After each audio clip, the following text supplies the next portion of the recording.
Olá,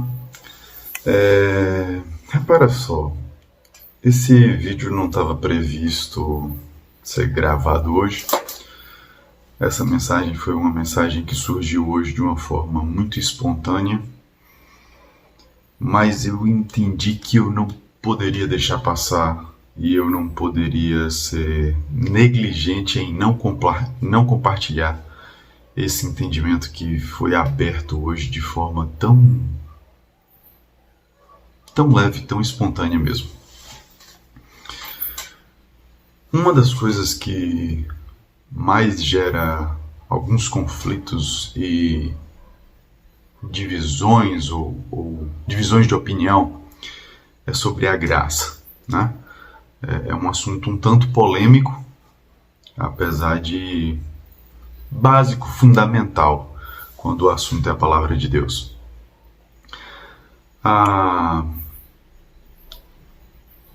Existe um contraponto da lei com a graça, né? A lei é o Velho Testamento, a graça o Novo Testamento. A lei é as instruções mosaicas, né? Os mandamentos e uma série de normas, diretrizes, doutrinas, limites comportamentais, etc. E a graça é o perdão e o amor acima da lei, se é que a gente pode chamar assim. A lei executa justiça, a graça executa misericórdia. Porém, há uma falha ou uma falta na interpretação que faz parecer a graça ser uma coisa quase que negligente e irresponsável, às vezes, por alguns. Principalmente os religiosos têm essa visão. Eu tinha essa visão, né? Eu achava que tudo bem fazer qualquer coisa porque a graça perdoa e está tudo bem. E Jesus é amor e ele vai me entender. Vamos devagar com isso aí.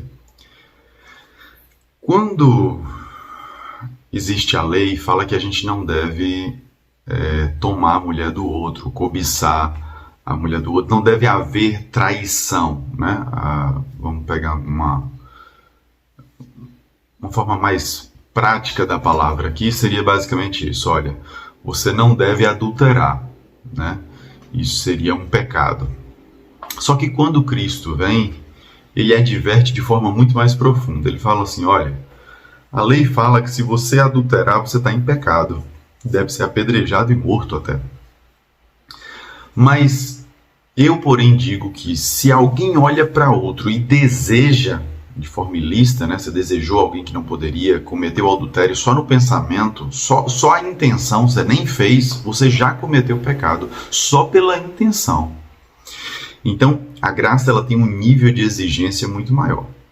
Mas aqui, se a gente for olhar também só por esse ângulo, a graça parece uma tortura. Fala, meu Deus, então eu estou em constante condenação. Bom, é exatamente isso. Você, por mérito, você está sempre condenado.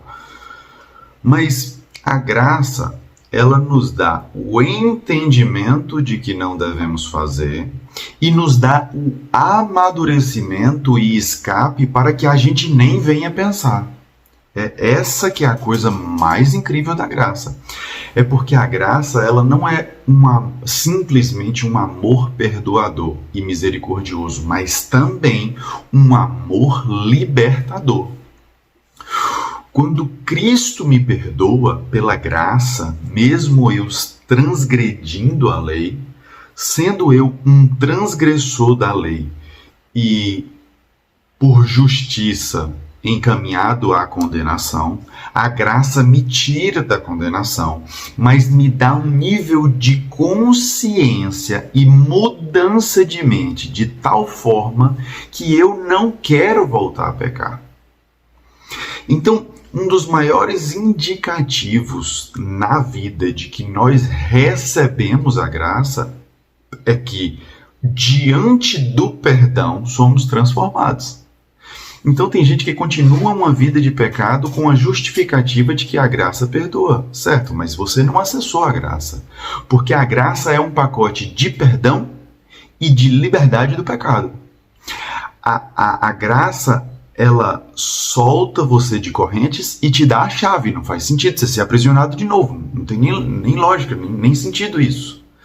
Então Cristo não só solta esse cadeado, Cristo não só tira essas correntes que nos amarram, como deixa a chave com a gente agora. Então ele está dizendo assim, ó, nunca mais você vai ser preso.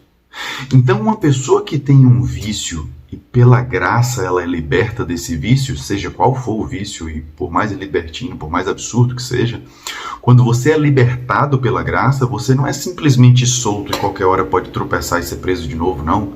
Você é liberto e recebe uma chave. Então, vamos trazer isso para uma figura cotidiana mais simples. E aí a gente vai entender melhor essa conversa de venda coach que a gente tanto está vendo aí, né? Mindset, mudança de mente, essa coisa comportamental que tem sido tão vendida. Na verdade, tudo isso é bíblico, tá? Só que o povo está falando como se fosse a inovação de, nossa, a coisa surgiu agora e vai mudar o planeta. Não, meu irmão, isso é milenar e já está registrado lá. A mudança de mente é o seguinte, um cara que roubou, ele foi ladrão. Isso não é a identidade dele, mas o ato faz, a partir do ato a gente identifica o indivíduo. Então, aquele que rouba é ladrão. Se ele simplesmente parar de roubar, ele deixa de ser um ladrão, ok? Tá roubando, é ladrão. Não tá roubando, não é ladrão. Conjugando o verbo é fácil entender isso. Está em roubo, esse que rouba é o roubador. É o ladrão. Se ele não está roubando, ele não é ladrão. Porém, se ele não está roubando, mas a mente dele ainda acha que é uma boa oportunidade de roubar, ele continua sendo ladrão, porém está inativo. Ele é um ladrão passivo. Ou seja, alguém que está entre um roubo e outro, ele não está roubando, mas ele está sendo ladrão, porque ele continua com a mentalidade de que roubar vale a pena. Existem caras que, por ter sido preso, por ter tomado um susto, por ter levado um tiro, por ter sido pego de surpresa e nunca mais querer aquilo na vida dele, ele pode nunca mais roubar, mas ainda ter a mentalidade de um ladrão.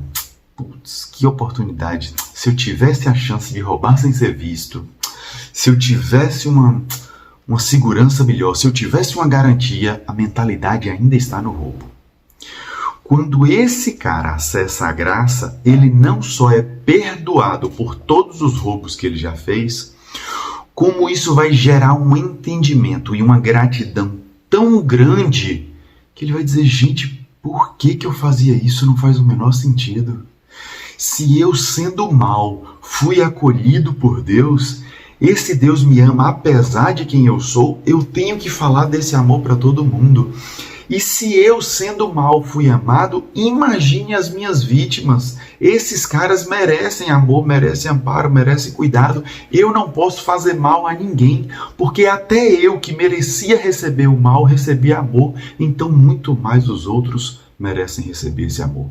Esse cara nunca mais ele vai nem cogitar a possibilidade de roubar, porque ele entendeu graça, ele recebeu graça, foi perdoado e agora transborda nele a graça que ele recebeu.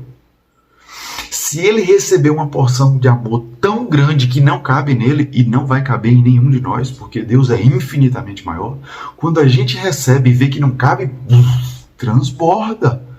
Esse amor transborda.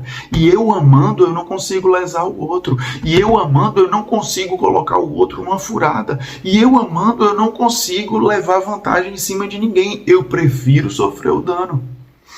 Então, quando eu sou acessado pelo perdão da graça, eu sou transformado. Só que o que é muito comum?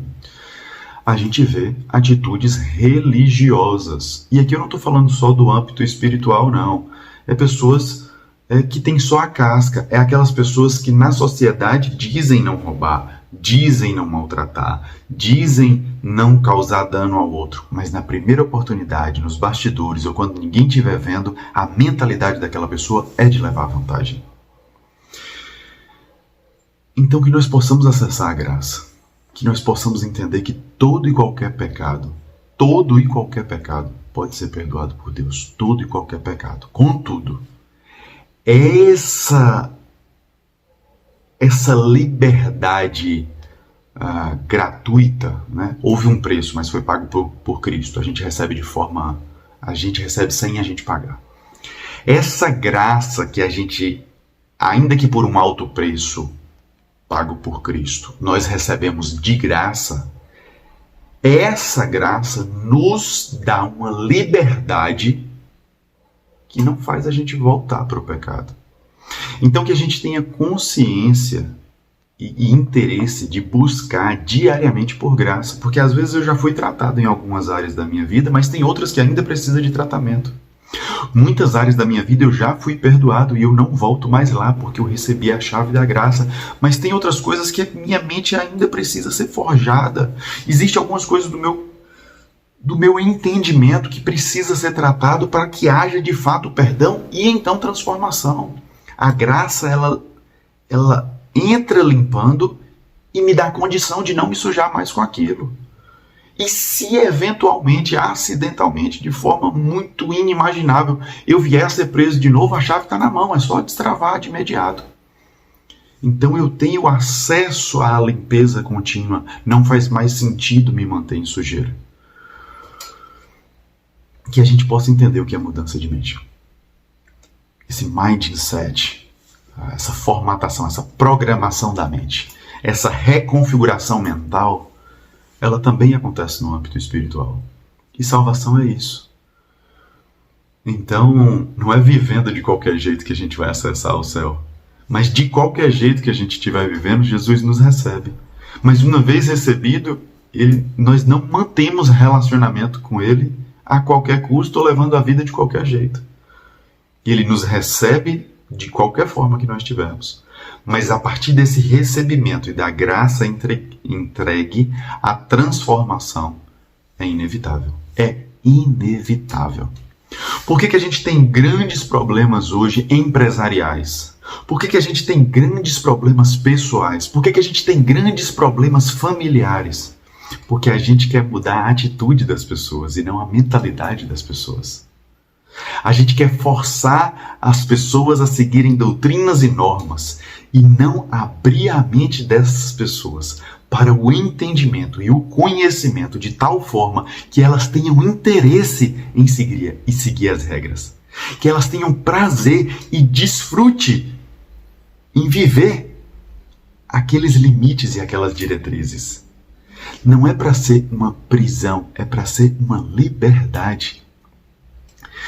E aí a gente vê como o texto e o entendimento muda tudo. O mundo o tempo inteiro fala o quê? Você pode fumar se você quiser. Você pode viver, acessar as drogas que você quiser. Você pode se prostituir como você quiser. Aqui você pode tudo. E aí você entra numa igreja. Na verdade é só um prédio regido por alguns homens. A igreja real é a igreja de Cristo.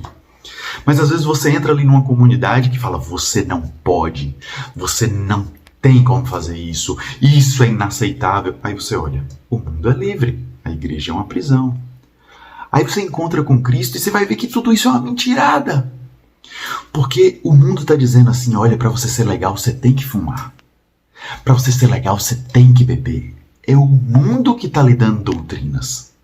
E Cristo está falando para você: olha, você até pode fumar, mas a sua saúde é tão preciosa que você não merece essa porcaria. E você fala: putz, eu realmente posso, mas eu não quero.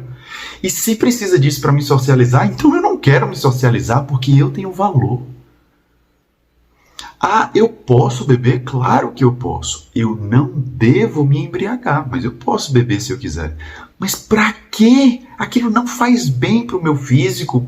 Inúmeros estudos mostram. Hoje você tem pessoas que não tem nada a ver com religião, pessoas até céticas, mas pessoas que são atletas que falam: eu não vou botar essa porcaria no meu corpo, eu não vou beber isso que não presta, eu não vou comer isso que não presta. Isso é liberdade, que não uma prisão. Então Cristo não traz diretrizes e normas para aprisionar. Cristo traz uma liberdade da visão. Ele tira as escamas do nosso olhar e da nossa mente. E essa liberdade de mente faz a gente entender que eu tenho direito a tudo, mas um monte de coisa não convém. Isso é liberdade. Mas eu só vou conseguir isso se primeiro eu entrego Primeiro eu amo, primeiro eu sirvo graça. A graça que eu recebi, de graça recebeu, de graça dei, dá, leva, entrega.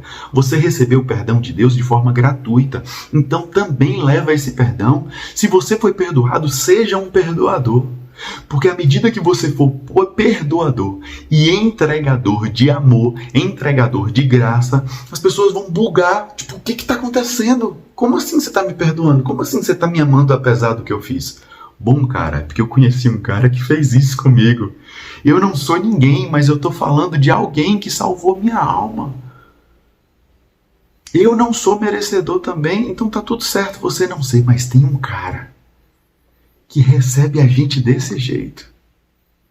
E quando a gente entende isso, aí por gratidão a Deus, por entendimento do tamanho do perdão que a gente recebeu, a gente vai agir diferente. Não é porque ninguém mandou, é porque vai ser prazeroso servir esse que me serviu de graça. Compartilhe esse vídeo. Abençoe outras vidas. Deus abençoe o seu dia.